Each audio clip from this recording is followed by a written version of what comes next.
The Lord be with you.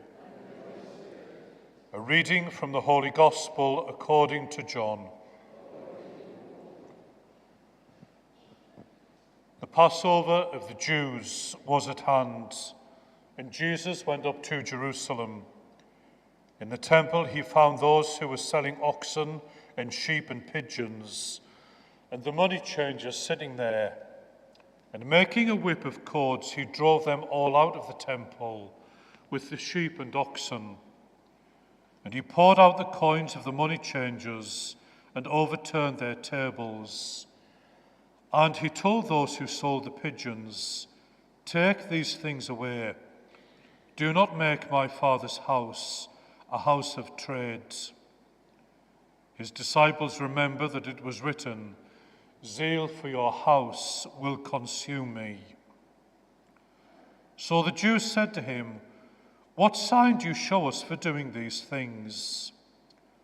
Jesus answered them, "Destroy this temple, and in 3 days I will raise it up."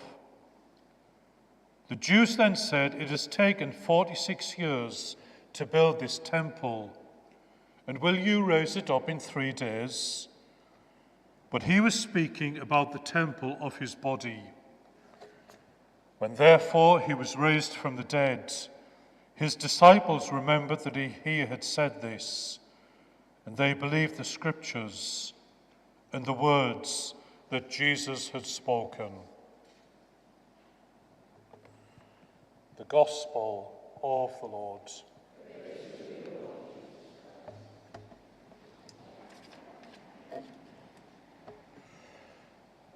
I wonder if you've ever seen one of these. I think there's still plenty of them around in people's homes. And this has been in our family home for years. And each Remembrance Weekend, I bring this out. And as a family, we still pass it round and we look at it. It's called a death penny. And whenever someone died in the First World War, the British government would send a death penny to the families. There'll be lots of these death pennies around in Washington because at our Remembrance Day display we have the photographs and the names of the Catholic Young Men's Institute who all gave their lives in the First World War. Each of them are unique, and each of them are special. And we pray for them and we remember them in our Mass today. And this death penny was for my grandfather's brother, James Morris, it says. I'm always touched when I walk past the cenotaph in Sunderland and I see his name and his twin brother's name on there as well. He was called Philip. And you know, they were just 18 and they didn't last 5 minutes in the Battle of the Somme. And in the weeks following their deaths, when the family had been notified, as I say, the government would send a death penny, just as a mark of the sacrifice they made for their young lives. And I think they'll be very happy that we remember them in our Mass today, because, as I say, they were so young and they mustn't really have understood what was happening, because war is a terrible thing. It really is terrible. I was listening to those reports this morning from Kiev. You know, the hammering that they are now receiving, the worst they've ever had. And on this Remembrance Sunday, when we look at things like death pennies and the photographs of our young lads who gave their lives, it's an imperative to pray for peace, because it would be terrible if Europe sees another war. And that situation in Ukraine and Russia is very dangerous, and we really need to pray for peace. There's two people I would just like to highlight at Mass today. People who, for me, shone out like stars in the darkness of the two great wars. And the first one is a priest, and is called Father William Joseph Gabriel Doyle. And if ever you want to know the life story of Father William Joseph Gabriel Doyle, then just Google his name, and you'll get the most extraordinary documentary about this young priest whose cause for canonization has been opened in Rome. He was chaplain in the First World War to the Royal Dublin Fusiliers. And he was posted to France. And his life was one of incredible bravery and courage. He died at the Battle of Passchendaele in 1917. I think he was only in his late 30s. And what he did for the troops who were suffering in the trenches was nothing short of incredible, heroic courage.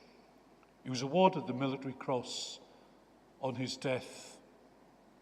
And you know, he spent every day and night going across the battlefront, crossing the fire, in order to anoint the troops and give them their final absolution. He spent every night of his life in the trenches. He would form his body into an arch, and he would lift the dying soldiers onto his back so that they could breathe more comfortably in their last few moments. He would celebrate Mass in the middle of a battlefield in order just to bring the Eucharist to those young men from around Europe who were out there fighting. He would ignore the bombs and the fire, and he would sit and listen to the confessions of those young soldiers. And this was said of him on the day he died. Having run all day hither and thither over the battlefield to bring Holy Communion to those dying young men, he looked like an angel of mercy in his last few moments. An incredible life, Father William Joseph Gabriel Doyle, just one of so many, many priests who gave everything during that great war. And the second person I would like to highlight at Mass today is a lady who is now a saint. And I know I've mentioned her before, but I think she's very important for our times. And she was made a saint in the year 2000 by Pope John Paul II. And her name was Edith Stein. And Edith was born in Germany, in Berlin, in the year 1890. She was born into a Jewish family.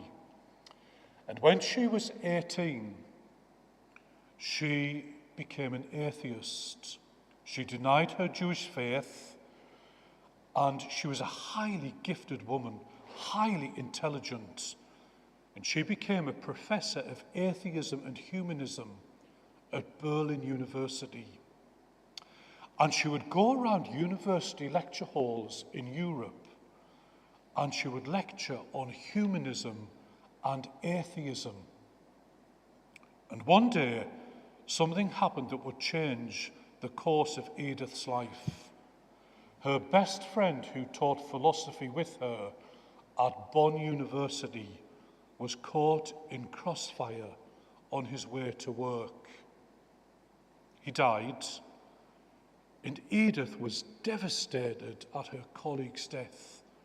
She was very friendly with this man, and this man was a devout Catholic. And Edith just could not comprehend what it was to lose such a close friend. And she knew that she had to go round to the wife of the deceased husband. And she kept putting it off each day. She didn't know what to say. She couldn't make sense of this. And eventually she went round to see the widow. And she writes in her diary that she need not have worried at all, because she said, I was given a great big welcome by this widow. She hugged me at the door and she said, Edith, come on in. And she said, we sat in the living room. And she said, as this woman spoke to me, she said, a whole new world opened up for me as I looked into her eyes, and she spoke about faith and prayer and the truth of heaven. And Edith Stein left behind her atheism, all of her humanistic beliefs, and she converted to Catholicism. She eventually became a Carmelite nun. And on the 9th of August, 1942, the Nazi forces went to her convent and they arrested her. They arrested her because she was now preaching Christianity and the Catholic faith to so many young people, bringing hundreds of them into the church. She was taken to Auschwitz and she was executed 9th of August 1942. Her last words were, Jesus, you are my Lord, you are my God, you are my everything. Just two people I've mentioned in Mass today on this Remembrance Sunday, Father William Joseph Gabriel Doyle and St. Edith Stein. Two people who shone like stars in the darkness of war and who pointed the world to the resurrection. People who showed incredible courage, born of faith, born of prayer. People who pointed to the resurrection and to the peace of Christ.